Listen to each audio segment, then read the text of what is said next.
રાજકોટમાં દીકરી સમાન ગણાતી વિધવા પુત્રવધુ સાથે ડોક્ટર સસરાએ શારીરિક અડપલા કર્યા છે, જેમાં પુત્રવધુએ સાસુને ફરિયાદ કરતા સાસુના જવાબથી પુત્રવધુ ચોંકી ઉઠી હતી, જેમાં સાસુએ કહ્યું કે એના શરીરમાં તારો પતિ આવે છે।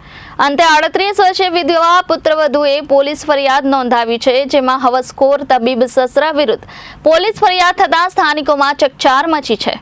રાજકોટમાં દીકરી સમાન ગણાતી વિધવા પુત્રવધુ સાથે ડોક્ટર સસરાએ શારીરિક અડપલા કર્યા છે, જેમાં પુત્રવધુએ સાસુને ફરિયાદ કરતા સાસુના જવાબથી પુત્રવધુ ચોંકી ઉઠી હતી, જેમાં સાસુએ કહ્યું કે એના શરીરમાં તારો પતિ આવે છે। અંતે 38 વર્ષે વિધવા પુત્રવધુએ પોલીસ ફરિયાદ નોંધાવી છે, જેમાં હવસખોર તબીબ સસરા વિરુદ્ધ પોલીસ ફરિયાદ થતા સ્થાનિકોમાં ચકચાર મચી છે। યુનિવર્સિટી પોલીસ સ્ટેશન ખાતે છેડતી તેમજ જાનથી મારી નાખવાની ધમકી સહિતની કલમ હેઠળ પોલીસ ફરિયાદ નોંધવામાં આવી છે। ધાર્મિક પ્રવાસ અને રાજકોટમાં તેના ઘરે પણ સસરા શારીરિક અડપલા કરતા હતા। સસરા ડોક્ટર હોય વિધવા પુત્રવધુને ધમકી આપતા હતા કે અમારી પહોંચ ઉપર સુધી છે, કંઈ જ થશે નહીં। ભોગ બનનાર મહિલાએ તેના માતા પિતાને વાત કરતા અંતે સમગ્ર મામલો પોલીસ મથક સુધી પહોંચ્યો હતો। બેન, ક્યારે તમારા મેરેજ થયા હતા, ત્યારબાદ શું આખી ઘટના બની? મારા મેરેજ 2011માં થયા હતા। હું 2 વર્ષ સાથે જોડે રહી હતી મારા સાસુ સસરા જોડે। પછી અમે લોકો ઘર કંકાસના કારણે અલગ થઈ ગયા હતા અને પછી 2023માં મારા મિસ્ટરને એકચ્યુઅલ લીવર ફેલર થઈ ગયું હતું, જેના કારણે એમનું 1 મંથ પછી નિધન થઈ ગયું અને એમના એકચ્યુઅલ લીવર ફેલરમાં મેં એમને મારું લીવર બી આપેલું હતું, 65% લીવર આપેલું છે, પણ છતાં બી એ બચી ના શક્યા। અને તે પછી અમે લોકો પછી તમે અલગ રહેતા હતા? પછી અમે અલગ રહેતા હતા, હું ને મારો સન અલગ રહે છે। અને ત્યાં પછી અમારે ફરવા જવાનું થયું ગયા મે મહિનામાં, ત્યાં ચિત્રકૂટમાં ગયા હતા। ત્યાં બી મારા સસરાએ આવી રીતના કરેલું, ત્યારે મેં મારી સાસુ જોડે વાત કરેલી તો મેં કીધું તારી પતિ આવે છે એમના શરીરમાં, બાકી કાંઈ નથી, એમને કંઈ કરેલું નથી।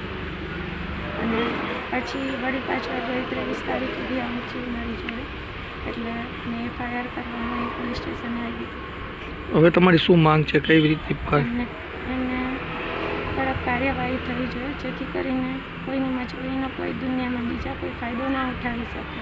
એ લોકો મને થોડા ઘણા મારું ગુજરાન ચલાવવા માટે આપતા હતા અને એ લોકો એમ કહેતા હતા અમારી ઊંચી પહોંચ છે, એના હિસાબે તું કંઈ કરીશ તો અમે તને બદનામ કરી નાખશું।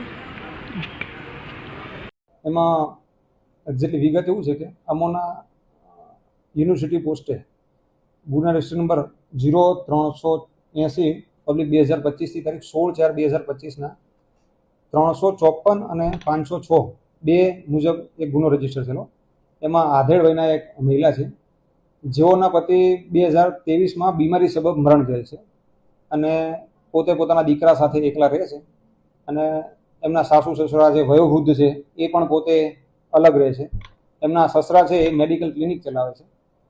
હવે 2023ના એમના પતિના મરણ બાદ 2024માં અને 2025માં 2 વાર જે મહિલા ભોગ બનનાર છે એમની સાથે એમના સસરા દ્વારા એમના એકલતાનો લાભ લઈ એમને શારીરિક અડપલા કરી અને એમને છેડતી કરવાનો પ્રયત્ન કરેલો। પ્રથમ આ છેડતીનો બનાવ છે 2024માં જે બનેલો, એ વખતે બદનામીના ડરે આ મહિલા ભોગ બનનારે છે એ કોઈને જાણ કરેલ નહીં, પરંતુ 2025માં ફરીથી આવો એમના સસરાએ પ્રયત્ન કરેલો, એટલે આ બેને હિંમત કરી અને એમના બેન બનાવીને જણાવેલ અને તેમ એ વખતે પણ ફરિયાદ માંડવાની વાત કરેલી, પણ એમના સસરાએ બદનામ કરીશું એવા ડરે એમને ધમકી આપેલી કોઈ બદનામ કરી દઈશું, જેથી બાદમાં 2025માં એમના સસરા વિરુદ્ધમાં બેને હિંમત કરી ગુનો દાખલ કરાવેલો। અત્યારે ગુનો દાખલ કરેલ, એમના સસરા વિરુદ્ધમાં ધોરણસરની કાર્યવાહી કરેલ છે। એ મૂળ શારીરિક અડપલા કરવા માટે થઈને એક સ્ટોરી ઊભી કરેલી અને બેનને પજવણી કરવા માટે થઈને, બાકી ખરેખર। Bureau report Janadesh news, Rajkot.